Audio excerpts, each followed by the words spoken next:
तो आप सभी भाई बहनों का हिंदी की क्लास में बहुत बहुत स्वागत है। तो यह सेशन हम लगातार कर रहे हैं और आप जैसा देख पा रहे हैं कि आज का जो हमारा हिंदी प्रैक्टिस सेट है वह तीसरा है और जिसमें हमारे टोटल आप जानते हैं कि आपके यूपी पुलिस में आपके 37 प्रश्न हिंदी से आने हैं। तो आपको यह टेस्ट एक तरह का आपका टेक्स्ट टेस्ट है। आप इसे कंटिन्यू लगाइए और हिंदी आप जानते ही हैं कि हिंदी आपका एक स्कोरिंग सब्जेक्ट होता है। अगर आपका हिंदी जो है मजबूत है तो आप जो है मैथ में अगर आपका जो थोड़ा अगर अच्छा रिस्पॉन्स नहीं जाता है तो हिंदी उसे कवर कर देगी। तो चलिए शुरू करते हैं आज की क्लास। और अगर चैनल पे नए जुड़ते हैं तो चैनल को सब्सक्राइब करके बेल आइकन को ऑन ज़रूर कर लीजिएगा। तो चलिए शुरू करते हैं। मैं क्वेश्चन को थोड़ा बड़ा कर दूं तो देखिए क्या पूछ रहा है, अमृत का पर्यायवाची क्या होगा। तो अमृत का पर्यायवाची क्या होगा, तो देखिए विकल्प नंबर बी होगा। क्या होगा, अमृत का पर्यायवाची शब्द हमारा सोम होगा। क्या होगा, सोम होगा। और भी अमृत के पर्यायवाची होते हैं, जैसे आपका पीयूष हो गया। क्या हो गया, पीयूष हो गया, सुधा हो गई, और क्या हो गया, सुधा हो गई, और मधु हो गई, मधु हो गई। और क्या होते हैं, तो हमारे सोम तो हमारा होता ही होता है। अभी हो गया, आपके अभी हो गया। और कौन कौन से होते हैं, और देवात्र हो गया, देवाहार हो गया। ये सब हमारे अमृत के पर्यायवाची हैं। बाकी ये सब आपके असंगत आपके विकल्प दे रखे हैं। आगे देखिए दूसरा नंबर विकल्प क्या कह रहा कि देवनागरी लिपि मूलतः क्या है। तो देखिए देवनागरी लिपि मूलतः क्या है, तो वर्णात्मक, चित्रात्मक, प्रतीकात्मक या अक्षरात्मक। तो देखिए देवनागरी लिपि की बात करें तो देवनागरी लिपि आपकी अक्षरात्मक है। कैसी लिपि है, तो आपकी मूलतः अक्षरात्मक लिपि है। अन्य विकल्प आपके कैसे हैं, तो असंगत दे रखे हैं। भाषा वैज्ञानिक दृष्टि से देवनागरी शैलिबिक लिपि मानी जाती है। इस लिपि के आपका विकास की दृष्टि से चित्रात्मक, भावात्मक और भावचित्रात्मक लिपियों के अंतर्गत अक्षरात्मक स्तर की लिपियों का विकास माना जाता है। तो विकल्प हमारा डी इसमें करेक्ट हो जाएगा। और देखिए तीसरा नंबर विकल्प क्या कह रहा है कि इनमें से शुद्ध वाक्य कौन सा होगा। शुद्ध वाक्य आपको बताना, तो विकल्प ए कह रहा कि पत्ता गिरा पड़ा पेड़ से। तो देखिए ये हमारा शुद्ध नहीं होगा। विकल्प बी कह रहा कि पेड़ से पत्ता गिरा। तो देखिए अभी बी को हमारा सही मानते हैं, बाकी आगे पढ़ते हैं। कह रहा पेड़ में से पत्ता गिरा, तो ये हमारा नहीं होगा। डी कह रहा कि पेड़ की पत्ता गिरी, तो ये भी हमारा नहीं होगा। तो विकल्प बी हमारा हो जाएगा शुद्ध, कि पेड़ से पत्ता गिरा। आगे देखिए क्या कह रहा है कि सभा में पचासों लोग थे। कैसे थे, तो सभा में पचासों लोग थे। वाक्य में विशेषण का कौन सा भेद है। कह रहा है निश्चित वाक्य संख्यावाचक है, समुदायवाचक है, अनिश्चित संख्यावाचक है या परिणामवाचक है। तो देखिए अगर चौथे नंबर विकल्प की बात करें तो अनिश्चित संख्यावाचक है। और अब यह अनिश्चित संख्यावाचक क्या होता है, तो ऐसे शब्द जो संज्ञा और सर्वनाम की अनिश्चितता को दर्शाते हैं अनिश्चित संख्यावाचक विशेषण कहलाते हैं। तो पचासों लोग अनिश्चित संख्यावाचक आपका विशेषण हो जाएगा। 5 नंबर कह रहा है जहाँ एक या अनेक वर्णों का एक क्रम में एक ही बार आवृत्ति हो वहाँ कौन सा अलंकार होता है। तो कह रहा विकल्प में विप्सा, श्लेष, लटानुप्रास और छेकानुप्रास। तो देखिए जहाँ एक या अनेक वर्णों का एक क्रम में एक ही आवृत्ति हो वहाँ कौन सा अलंकार होता है, वहाँ पे हमारा छेका अनुप्रास अलंकार होता है। तो विकल्प हमारा डी नंबर करेक्ट हो जाएगा। और देखिए क्या कह रहा है 6 नंबर कि तेलुगु शब्द की उत्पत्ति निम्नलिखित में से किस शब्द से हुई है। तो कह रहा कि तूपानु, त्रिलिंग, मालिश या मौदूर। तो आपके तेलुगु शब्द की उत्पत्ति निम्नलिखित किस शब्द से हुई है। तो देखिए तेलुगु शब्द की उत्पत्ति संस्कृत के त्रिलिंग शब्द से हुई है। किससे, तो संस्कृत के त्रिलिंग से हुई है। तो संस्कृत के त्रिलिंग से हुई है। विकल्प हमारा करेक्ट हो जाएगा 6 नंबर में। और देखिए अन्य तीन आपके जिसके अन्य तीन क्या दे रखा है, तो त्रिलिंग शब्द से हुई है जिसका अर्थ है तीन लिंग। और तीन लिंग से तात्पर्य आपका क्या है, तो आपका देखिए क्या होता है तीन लिंग का आपका देखिए द्रक्षाम हो जाएगा। क्या हो जाएगा आपका दक्षाराम हो जाएगा, दक्षाराम हो जाएगा। और क्या हो जाएगा दूसरा, पहला तो हमारा द्रक्षाराम हो गया, दूसरा क्या हो जाएगा, तो दूसरा हमारा हो जाएगा कालेश्वर हो जाएगा। क्या हो जाएगा, कालेश्वर हो जाएगा। कालेश्वर के बाद क्या होगा, ये तो दूसरा कालेश्वर हो गया। तीसरा क्या हो जाएगा, तो तीसरा हमारा हो जाएगा श्री शैलम हो जाएगा। क्या हो जाएगा, श्री शैलम हो जाएगा। ये हमारे हो जाएंगे 3। आगे देखिए क्या कह रहा है। 7 नंबर, भारत के उच्चतम न्यायालय तथा उच्च न्यायालयों की भाषा संबंधी निर्देश किस अनुच्छेद में दिए गए हैं। तो यह आपका अनुच्छेद आपका देखिए कौन सा अनुच्छेद है। तो 7 नंबर में विकल्प नंबर सी, अनुच्छेद 348। किसमें? तो देखिए भारतीय संविधान का अनुच्छेद 348 उच्चतम न्यायालय और उच्च न्यायालयों और अधिनियमों को और विधायकों आदि के लिए प्रयोग की जाने वाली भाषा से संबंधित है। और देखिए 8 नंबर विकल्प क्या कह रहा है कि हिंदी राम काव्य परंपरा के अंतर्गत एक विशिष्ट कृति किसकी है। तो रामचंद्रिका की, कवि प्रिया की, रसिक प्रिया की या विज्ञान गीता की। तो हिंदी राम काव्य परंपरा के अंतर्गत एक विशिष्ट कृति किसकी है 8 नंबर में। तो ये आपकी किसकी है? तो रामचंद्रिका की। विकल्प इसमें हमारा रामचंद्रिका करेक्ट हो जाएगा। अब ये रामचंद्रिका किसने लिखी है? तो देखिए केशव दास द्वारा कृत रामचंद्रिका हिंदी राम काव्य परंपरा के अंतर्गत एक विशिष्ट कृति है। और केशव दास का जन्म आपकी बात करें तो इनका जन्म 1555 ईस्वी में हुआ था। कब? तो 1555 ईस्वी में केशव दास जी का जन्म हुआ था। और इनकी अन्य भी कृतियाँ हैं। कौन कौन सी? तो कवि प्रिया, रसिक प्रिया, वीर सिंह चरित्र, विज्ञान गीता, रतन बावनी, जहांगीर, ये सब आपकी केशव दास की आपकी रचनाएं थीं। 9 नंबर देखिए क्या कह रहा है कि जहाँ 2 या 2 से अधिक धातुओं का प्रयोग साथ साथ किया जाता है वहाँ कौन सी क्रिया कहलाती है। तो विकल्प कह रहा है कि सकर्मक, अकर्मक, संयुक्त क्रिया या नाम धातु।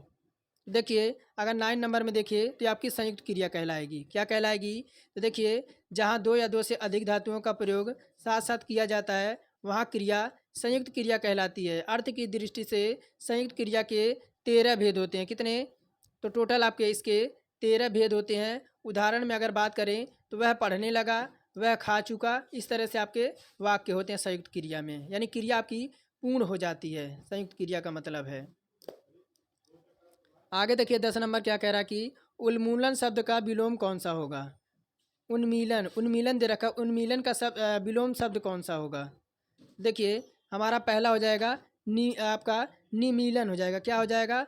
निमीलन हो जाएगा। विकल्प हमारा ए करेक्ट हो जाएगा। 11 नंबर कह रहा है कि इनमें से कौन सा शब्द शुद्ध है। तो घनिष्ठ, देखिए घनिष्ठ आपका कैसा लिखा जाएगा ये 4 विकल्प में आपको बताना है। तो घनिष्ठ आपका कैसा लिखा जाएगा मैं थोड़ा क्वेश्चन को बड़ा कर दूं। अब बताइए घनिष्ठ आपका कैसा लिखा जाएगा। तो कौन सा इसमें शुद्ध घनिष्ठ शब्द लिखा है। तो देखिए विकल्प नंबर डी, घनिष्ठ आपका ऐसा लिखा जाएगा। बाकी आपके रॉन्ग दे रखे हैं। और देखिए 12 नंबर में क्या कह रहा है कि मैं मेरी तेरी उसकी बात उपन्यास के रचनाकार कौन है। तो विकल्प में कह रहा है कि अमृत राय, रघुवीर सहाय, त्रिलोचन और यशपाल। तो मेरी तेरी उसकी बात उपन्यास के रचनाकार कौन है। तो देखिए यशपाल जी हैं। कौन है? तो मेरी तेरी उसकी बात उपन्यास के लेखक यशपाल हैं। इस उपन्यास के लिए उन्हें 1976 में, कब? तो आपके 1976 में साहित्य अकादमी पुरस्कार से सम्मानित किया गया था। और इनकी पृष्ठभूमि अगस्त 1942 को भारत छोड़ो आंदोलन का विस्फोटक था। अब देखिए 13 नंबर विकल्प क्या कह रहा है, मैं थोड़ा छोटा कर दूं क्वेश्चन को। कह रहा कि आम के पत्ते किसकी रचना है जिसके रचनाकार को व्यास सम्मान भी मिला था। तो कह रहा विकल्प में आपके मृदुल गर्ग, विश्वनाथ तिवारी, रामदरस मिश्र और कृष्णा सोबती। तो आम के पत्ते किसकी रचना आपकी रचना है। तो देखिए आम के पत्ते जो आपकी रचना है वह किसकी। तो रामदरस मिश्र की। किसकी? तो रामदरस मिश्र की। आम के पत्ते काव्य संग्रह के रचयिता रामदास मिश्र हैं। इस काव्य संग्रह के लिए उन्हें वर्ष 2011 में, कब? तो वर्ष 2011 में व्यास सम्मान से सम्मानित किया गया था। विकल्प हमारा सी नंबर करेक्ट हो जाएगा। 14 नंबर कह रहा है अक्ल का दुश्मन होना मुहावरे का अर्थ बताना है। तो विकल्प कह रहा है कि महापंडित, शत्रु, मित्र या महामूर्ख। तो 4 विकल्प दे रखे हैं। अक्ल का दुश्मन होना मुहावरे का अर्थ पूछ रहा है। तो देखिए विकल्प डी हो जाएगा महामूर्ख होना। क्या हो जाना? तो अक्ल का दुश्मन मुहावरे का अर्थ हो जाएगा महामूर्ख हो जाएगा। तो विकल्प हमारे डी करेक्ट हो जाएगा। बाकी आपके असंगत हैं। आगे देखिए 15 नंबर कह रहा है कि कौन सा वर्ण उच्चारण का दृष्टि से दंतव्य नहीं है, दंत्य नहीं है। कौन सा वर्ण उच्चारण की दृष्टि से दंत्य नहीं है। तो देखिए न दे रखा है, त है, ट है और द है। तो 4 आपके विकल्प दे रखे हैं। तो विकल्प अगर 15 की बात करें तो विकल्प नंबर सी हमारा दंत्य आपका वर्ण नहीं है।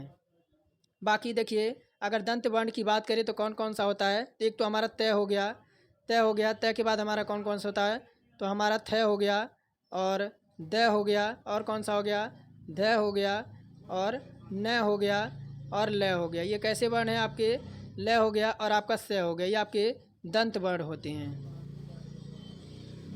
ट आपका कैसा है, तो ट अगर बात करें तो ट आपका मूर्धा है, कैसा है, तो ट आपका मूर्धा मूर्धा वर्ण है, कैसा, तो मूर्धा वर्ण है। तो कौन सा नहीं है पूछ रहा था, तो विकल्प हमारा सी करेक्ट हो जाएगा। अगर देखिए इस तरह के अगर प्रश्न पूछे तो सबसे पहले आप यहाँ पे माइनस ऐसे कर लीजिएगा, नेगेटिव पूछेगा तो वहाँ पे हमें ऐसे माइनस खींच लेना है, ताकि हमें क्वेश्चन में कोई दिक्कत ना हो कि हमसे क्या पूछ रहा है, नेगेटिव पूछ रहा है या पॉजिटिव पूछ रहा है। आगे देखिए क्या कह रहा है 16 नंबर में, इनमें से कौन सा शब्द केवट शब्द का अर्थ नहीं है। तो देखिए हमें नेगेटिव पूछ रहा है, तो नेगेटिव हम पहले हम बना देते हैं। क्या पूछ रहा है, इनमें से कौन सा शब्द केवट शब्द का अर्थ नहीं है। तो देखिए हमारा विकल्प ए हो जाएगा, निपुण।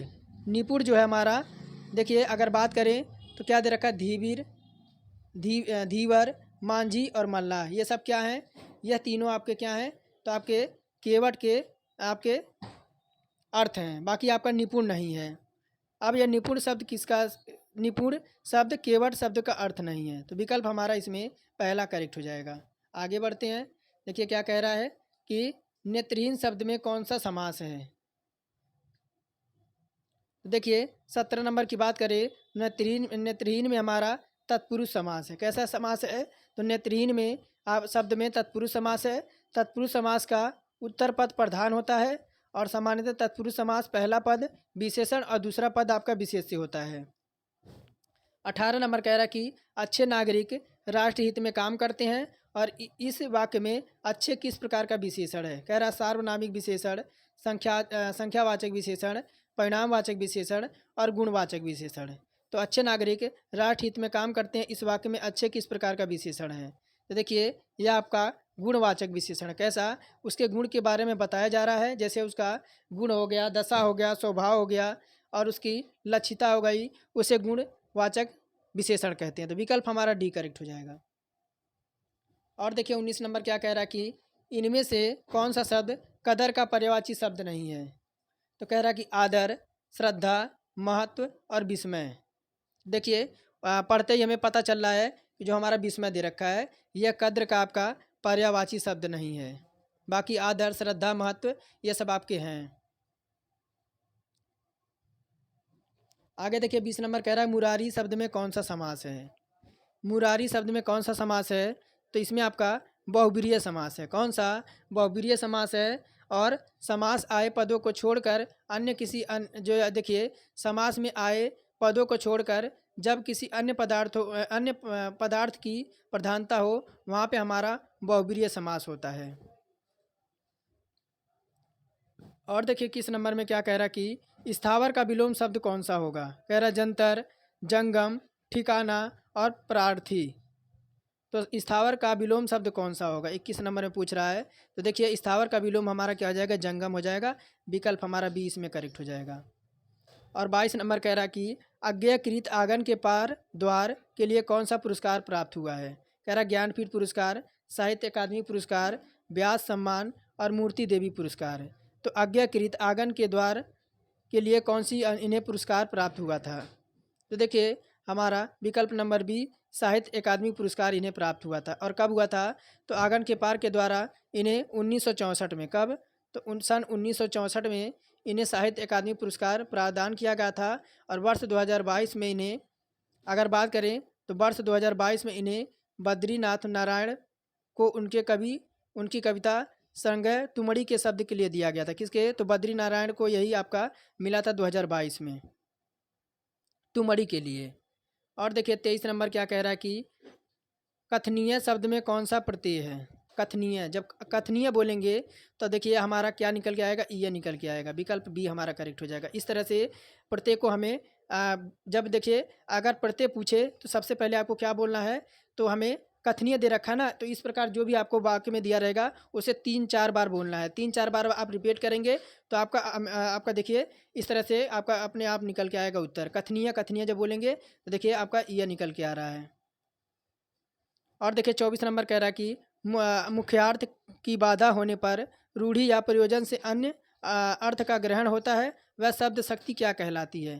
कह रहा लक्षणा है, अभिधा है, काव्य दोष है और व्यंजना है। तो 4 विकल्प दे रखे हैं। देखिए 24 नंबर की बात करें तो विकल्प हमारा हो जाएगा लक्षणा हो जाएगा। क्या हो जाएगा? तो देखिए मुख्यार्थ की बाधा के कारण अन्य के साथ उनके रूढ़िवश या प्रयोजनवश होने पर जहाँ आपके वाच्यार्थ से भिन्न अर्थबोध हो वहाँ पे लक्षणा होता है। तो विकल्प हमारा 24 का ए करेक्ट हो जाएगा।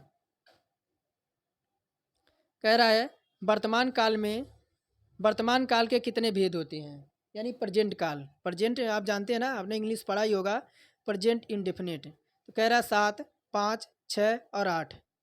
तो वर्तमान काल के कितने भेद होते हैं? तो पास्ट, फ्यूचर।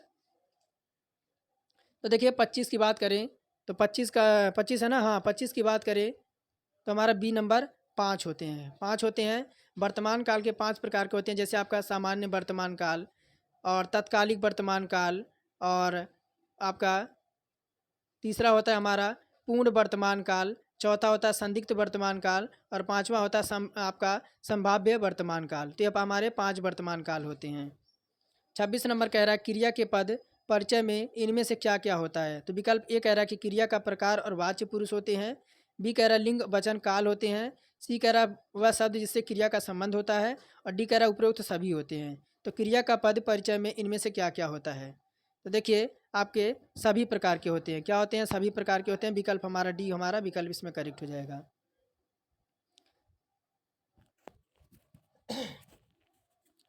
27 नंबर देखिए कह रहा है कि वाच्य के कितने भेद होते हैं? क्या पूछ रहा है? वाच्य के कितने भेद होते हैं? तो देखिए विकल्प में आपके 2 दे रखा है, 5 है, 7 है, 3 है या 2 है। तो वाच्य कितने प्रकार के होते हैं? आपने आपने बहुत ही पढ़ा होगा कि वाच्य हमारे 3 प्रकार के होते हैं। कितने? तो वाच्य हमारे 3 प्रकार के होते हैं। और कौन कौन से? तो कृतवाच्य, भाववाच्य और क्रमवाच्य। मैं दोबारा रिपीट करता हूँ। वाच्य कितने प्रकार के होते हैं? तो 3 प्रकार के होते हैं। एक आपका कृतवाच्य, भाववाच्य और क्रमवाच्य। समझ आ गया होगा। आगे बढ़ते हैं। देखिए क्या कर रहा है 28 नंबर।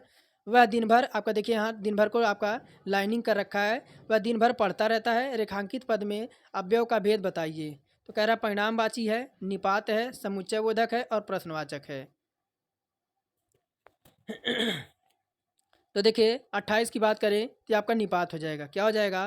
तो देखिए प्रश्न में प्रस्तुत वाक्य में रेखांकित शब्द दिन भर में निपात अवयव भेद है। ऐसा शब्द जिसमें लिंग वचन कारक के कारण मूल शब्द में कोई परिवर्तन नहीं होता है उसे अवयव कहते हैं। जिन शब्दों का प्रयोग किसी बात पर अतिरिक्त भार देने के लिए, ध्यान से सुनिए, ये निपात क्या होता है? तो जिन शब्दों का प्रयोग किसी बात पर जोर देने के लिए या भार देने के लिए किया जाता है उसे निपात कहते हैं। जैसे अगर इसमें आपका भी आता है, क्या आता है? भी आता है, भर आता है, आपका तक आता है और क्या आता है? मात्र आता है और केवल आता है। इस तरह के आपके इसमें दिए रहते हैं। 29 नंबर कह रहा कि इनमें से किस शब्द के रूप एक वचन और बहुवचन समान नहीं पाए जाते हैं? तो कह रहा पानी है, प्रेम है, वर्षा है और इनमें से कोई नहीं है। देखिए 29 का विकल्प डी हो जाएगा, इनमें से कोई नहीं। कह रहा 30 नंबर इनमें से कौन सा शब्द स्थूल का विलोम है? तो स्थूल का विलोम कौन सा होता है? कह रहा सूक्ष्म है, मोटा है, साकार है और दुर्गम है। तो 4 विकल्प दे रखे हैं और आपसे पूछ रहा है स्थूल का विलोम। तो स्थूल का विलोम क्या होता है? तो आपका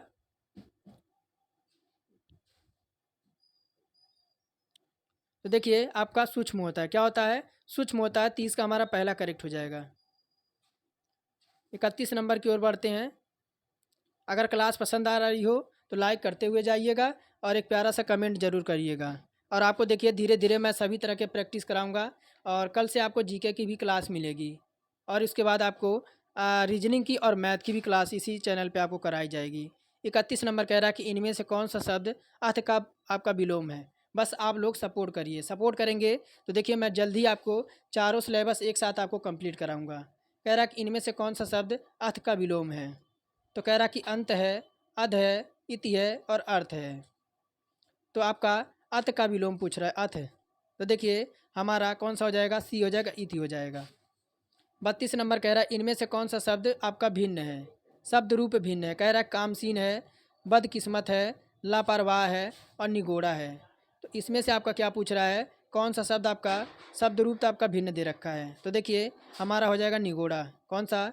हमारा निगोड़ा हो जाएगा। अब देखिए हमारा क्या दे रखा है, अब हमें अनुच्छेद पढ़ना है। अनुच्छेद देखिए आपको इससे 3 या 4 प्रश्न आपको ज़रूर मिल जाएंगे। अगर आप अच्छी तरह से अनुच्छेद पढ़ लेते हैं तो आपका 4 नंबर या 3 नंबर आपका फिक्स है। 4 नंबर तो आपका कंप्लीट फिक्स है अगर आप अनुच्छेद आपको पढ़ना आता है और अनुच्छेद की भाषा आप पकड़ सकते हैं।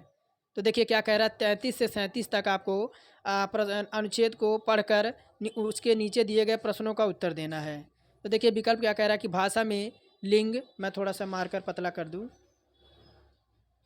क्या कह रहा है, भाषा में लिंग विषय चिंतन की परंपरा बहुत पुरानी है। भारतीय आपके परिक्षेप्य पाणिनि से ग्रीक में अरस्तु से चली आती है। इस चिंतन में दो पक्ष उभर कर आते हैं। लिंग प्राकृतिक अथवा सुविधानुसार सादृश्य पर आधारित है अथवा विसंगतियों पर आधारित है। तब से लेकर चली आती है। इस परंपरा में 17वीं शताब्दी में बिना कारण व आदतन प्रयोग का पहलू जुड़ गया। अर्नाल्ड और लासांट लाट ने इसी रूप में लिया। हार्डर ने 1772 में, एडलंग 1783, होबोल्ट 1827 और ग्रीक में 1890 आदि ने कल्पना और मानवीकरण की प्रतिक्रियाओं के भाषा के लिंग की उत्पत्ति का कारण बताया।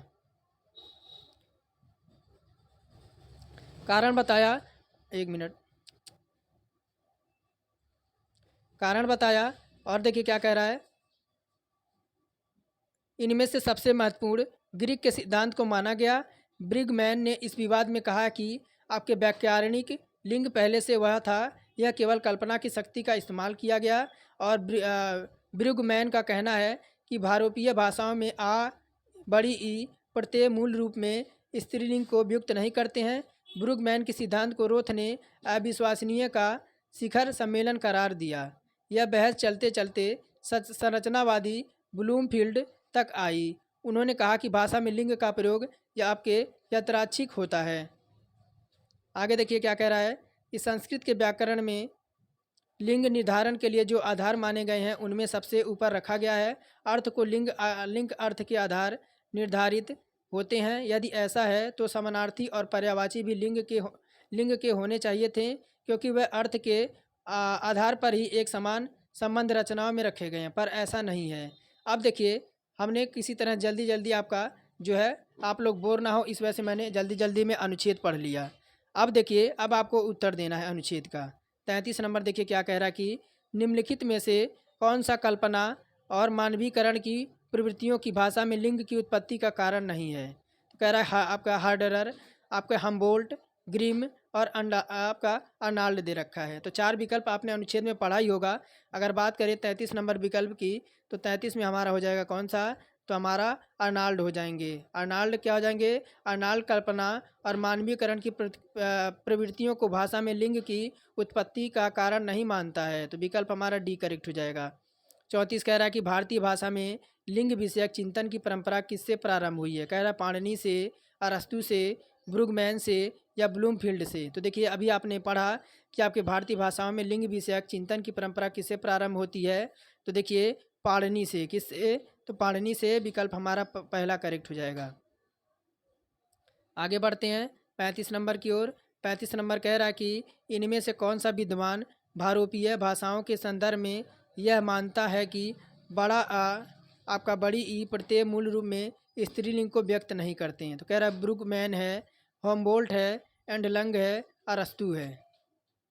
तो आपको क्या बताना है, आपको नेगेटिव बताना है। क्या बताना है, नेगेटिव बताना है, यानी किसने ये आपका नहीं कहा है। तो देखिए किसने नहीं कहा है, तो आपके ब्रुगमैन ने। ब्रुगमैन भारोपीय भाषाओं के संदर्भ में यह मानता है कि बड़ा आ और बड़ी ई प्रत्यय मूल रूप में स्त्रीलिंग को व्यक्त नहीं करते हैं। 36 नंबर कह रहा है कि इनमें से कौन सा विद्वान भाषा में लिंग का प्रयोग आपके यादृच्छिक मानता है। तो विकल्प कह रहा है कि रोथ है, ब्रुगमैन है, हार्डर है या ब्लूमफील्ड है। तो देखिए अभी आपने पढ़ा है कि भाषा में लिंग का प्रयोग आपके यादृच्छिक मानता है कौन। तो देखिए ये आपका हो जाएगा ब्लूमफील्ड। विकल्प हमारा डी करेक्ट हो जाएगा। आगे देखिए लास्ट क्वेश्चन होगा, थोड़ा सा नीचे ही रह गया। कह रहा संस्कृत के व्याकरण में लिंग निर्धारण का प्रमुख आधार क्या है। संस्कृत के व्याकरण में लिंग निर्धारण का प्रमुख आधार क्या है। तो देखिए आपका अर्थ है, क्या है, आपका अर्थ है। तो ये हमारे 37 प्रश्न रहे और क्लास कैसी लगी कमेंट में ज़रूर बताइएगा। और देखिए, अगर आप कमेंट करते हैं और व्यूज अगर संख्या ज़्यादा आती है, आप लोग हमें सपोर्ट करेंगे, तो आपको देखिए जीके के साथ साथ आपको रीजनिंग और मैथ की भी मैं प्रैक्टिस लेके आऊँगा। और आपको ऐसा प्रैक्टिस से लेके आऊँगा कि आपका जो पेपर में पूछा जाए, ऐसा आलतू फालतू नहीं। आप देख रहे हैं कि आपकी जो पब्लिकेशन आपकी राजू पब्लिकेशन की है, और जो आपकी पेपर लीक हुई थी उसी के बेस पर ये आपकी बुक तैयार की गई है और लेटेस्ट आपके वर्जन की है, 2024-25 की आपकी अपडेट है। तो चलिए आज का टेस्ट यहीं समाप्त करते हैं, फिर मिलेंगे, बाय।